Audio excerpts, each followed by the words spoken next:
Check. All right, so what you'll need to do is double click the arrow here,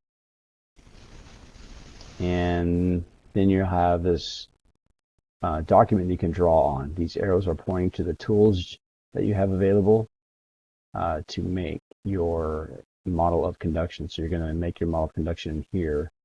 And so think about how you would show conduction. How does energy transfer between objects through conduction? And if you need to look some stuff up, you can do that. But here's some of the shapes you can use.